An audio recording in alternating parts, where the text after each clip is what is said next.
Let's jump right into this explainer. And look, consider this a fair warning. This is not your standard run-of-the-mill soft skills summary. We're tackling the sheer, overwhelming speed of change in the modern world head-on. In fact, you should probably skip this entirely if you hate metaphors and want a deep technical manual on psychology or productivity. And honestly, if you're someone who still believes life is going to stay exactly the same forever, this message probably won't land for you anyway. But if you are terrified that your life is changing faster than you can handle, well, you're in the right place.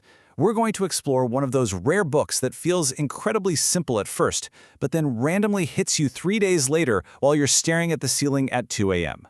We're talking about Dr. Spencer Johnson's classic parable, Who Moved My Cheese? And the absolute best part? You can finish it in about an hour. It completely strips away the noise, acting like a mirror for our own anxieties for when something we desperately want is suddenly yanked away. Section 1. The Maze and the Cheese. So first up, we have the cheese. Now, your cheese isn't just a physical thing. It's literally whatever you currently believe makes you secure and happy. Maybe for you, that's a corner office and a specific salary. Or maybe it's living in a certain city, a loving relationship, or just finding some spiritual peace of mind. Basically, your cheese is your ultimate goal. And then you've got the maze. Think of the maze as your reality. It's the arena where you spend your time hunting for that cheese. That could be the organization you work for, the dating pool, your local community, you name it. And just like a physical maze, it's full of awesome rewards if you know the right path, but it's also packed with blind alleys and dark corners where it is incredibly easy to get completely lost. Section 2. Which character are you?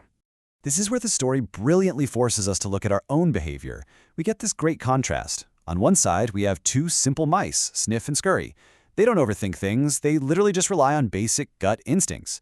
On the flip side, we have the complex little people, Hem and Haw. They've got complex brains just like ours, and because of that, they overcomplicate everything with powerful human beliefs, a sense of entitlement, and a whole lot of emotion. Check out this breakdown. Sniff anticipates change, he sniffs it out early. Scurry doesn't waste a second, he scurries into action immediately.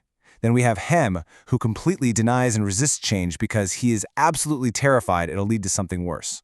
And finally, Haw.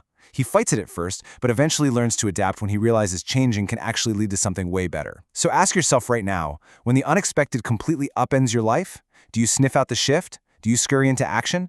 Or do you just cross your arms and deny it's happening like Hem? Section 3. When the cheese moves. When the cheese finally disappeared, the mice instantly ran off to find a new stash. But Hem and Haw, they totally froze. They burned precious time denying the change even happened. They complained, they yelled, and they felt totally entitled to that old cheese.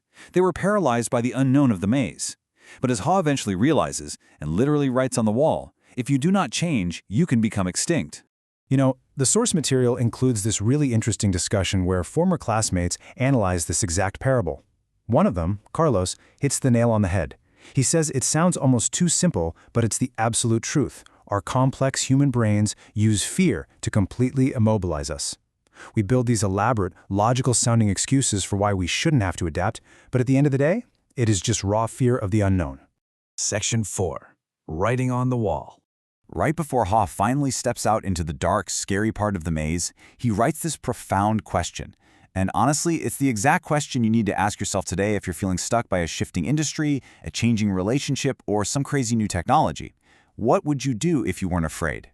Overcoming that kind of paralysis isn't just magic. It's a real process.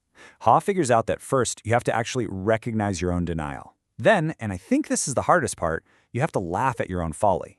You literally have to look at your own stubbornness and laugh at how ridiculous you're being. From there, you use your amazing human imagination not to picture doomsday, but to paint a realistic, vibrant vision of finding that new cheese. Once you can see it in your mind, you can finally move forward. While he's navigating the maze, Haw comes to this massive realization. Holding on to the illusion of the old cheese, the old way of doing things, is the exact thing preventing you from seeing new opportunities. Your outdated assumptions are literally your biggest roadblock. Because here's the thing, behavior follows belief. As long as you believe that a change is unfair or out to get you, you're going to fight it. But the split second you choose to believe that navigating this shift will lead you to something better, your actions instantly change. You stop defending the past, and you finally start exploring the future. And the ultimate life hack here? It's borrowing a page from our simple mouse friends, Sniff and Scurry. If we just keep things simple and pay attention to the tiny shifts, the subtle changes in the market, the slight shifts in a friend's behavior, we won't be caught completely off guard when the massive structural changes inevitably hit. We just adapt continuously. Section 5. Move before you're ready. You really don't need to overcomplicate things with fearful beliefs. You don't need to write a 10-page pros and cons list to justify staying exactly where you are. You just have to adapt. Because here is the harsh reality. The cheese does not care if you're ready for it to move. Nothing in your life gets better until you actually take the first step. There's a brilliant insight from a manager in the book's discussion section. A change imposed is a change opposed. Think about it. When we feel like change is being forced on us by a boss or the economy or just bad luck, we feel completely powerless, so our instinct is to fight it. But when we actively take charge and paint a picture of our own new cheese, we take that power back. We stop playing the victim and start running through the maze with actual enthusiasm. Change doesn't ask for permission. It just arrives. And the people who survive aren't always the smartest. They're the ones willing to move before they feel ready. Because let's face it, the maze is already changing. The only real question is, will you notice before everyone else does? Thanks for joining me on this explainer. Keep moving.